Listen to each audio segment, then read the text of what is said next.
Baiklah, di sini saya akan menjelaskan tentang arti dan ruang lingkup analisis input-output. Analisis input-output dapat digunakan sebagai alat ukur untuk perencanaan ekonomi suatu negara atau wilayah. Sedangkan perencanaan ekonomi sendiri merupakan gagasan tentang pengaruh, pengarahan, dan pengendalian dalam variabel ekonomi suatu negara atau wilayah dalam jangka waktu tertentu yang telah ditetapkan sebelumnya. Perencanaan ekonomi sendiri itu dilaksanakan bergantung pada 3 sistem ekonomi. Yang pertama adalah perekonomian kapitalis, yang kedua adalah perekonomian kolektivitas, dan yang ketiga adalah perekonomian campuran. Selanjutnya pengertian dari analisis input-output sendiri. Analisis input-output adalah suatu analisis atas perekonomian wilayah secara komprehensif karena melihat keterkaitan antara sektor ekonomi di wilayah tersebut secara keseluruhan. Selain itu, analisis input-output juga terkait dengan tingkat kemakmuran masyarakat di wilayah tersebut melalui input primer atau nilai tambah. Artinya, setiap tingkat perubahan tingkat produksi di sektor-sektor tersebut itu dapat dilihat seberapa besar kemakmuran masyarakat itu bertambah atau berkurang. Di mana secara tidak langsung hal ini menggambarkan bahwa sektor-sektor perekonomian saling terkait antara yang satu dengan lainnya. Kaitan itu bisa bersifat langsung maupun tidak langsung. Dengan memerhatikan kaitan langsung dan tidak langsung, kita ketahui bahwa perekonomian merupakan satu sistem yang perubahannya akan berpengaruh pada sektor lainnya. Perlu juga dicatat bahwa pengertian sektor ialah suatu cabang kegiatan ekonomi, bisa suatu kegiatan yang menghasilkan suatu produk atau jasa yang dianggap sama, sehingga dapat digabung dalam satu kategori. Demikian pula pengertian input dan output. Di sini dinyatakan dalam bentuk satuan tenaga kerja. Misalnya memperkirakan tambahan lapangan kerja yang tersedia pada perekonomian wilayah. Karena keterkaitan yang begitu luas, perubahan pada salah satu sektor, misalnya outputnya meningkat atau menurun, di situ akan memberi dampak pada sektor lainnya. Di sini saya Muhammad Firmansyah ingin coba menjelaskan dan melanjutkan tentang presentasi tadi. Di sini saya akan menjelaskan tentang struktur tabel input output.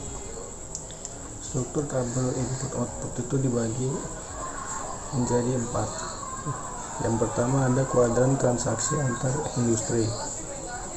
Tabel ini hipotesis kami digambarkan hanya memiliki 3 industri atau sektor penghasil, yaitu yang pertama ada pertanian AG, yang kedua ada manufaktur MA, dan yang ketiga ada jasa SC.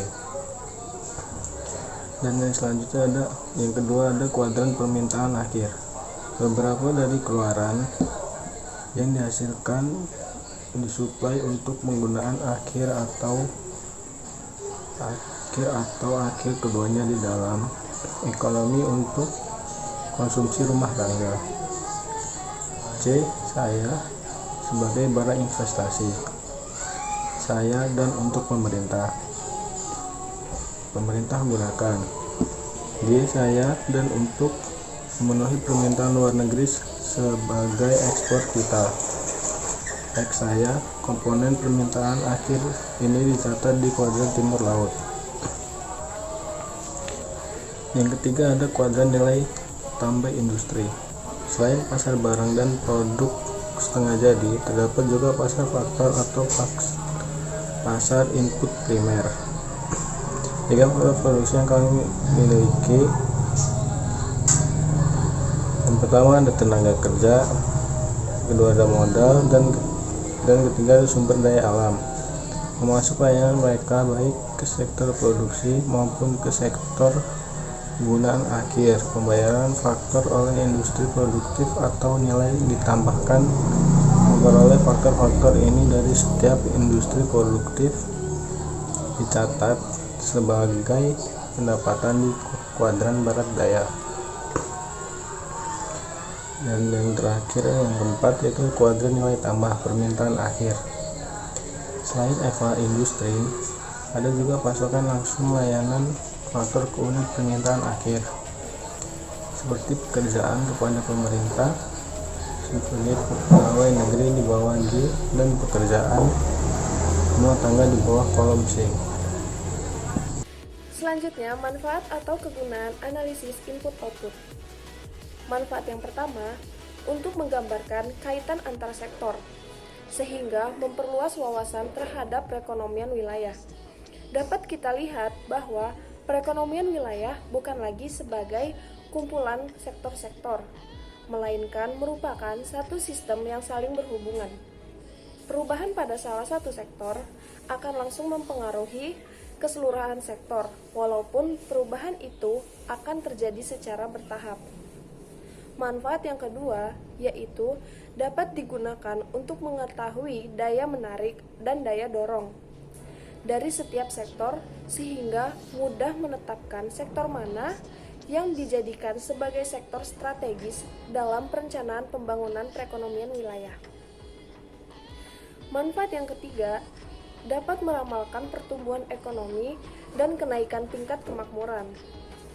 Seandainya permintaan akhir dari beberapa sektor diketahui akan meningkat, maka hal ini dapat dianalisis melalui kenaikan input antara dan kenaikan input primer yang merupakan nilai tambah atau kemakmuran. Manfaat yang keempat, sebagai salah satu alat analisis yang penting dalam perencanaan pembangunan perekonomian wilayah. Karena hal tersebut bisa melihat permasalahan secara komprehensif. Manfaat yang terakhir dapat digunakan sebagai bahan untuk menghitung kebutuhan tenaga kerja dan modal dalam perencanaan pembangunan perekonomian wilayah.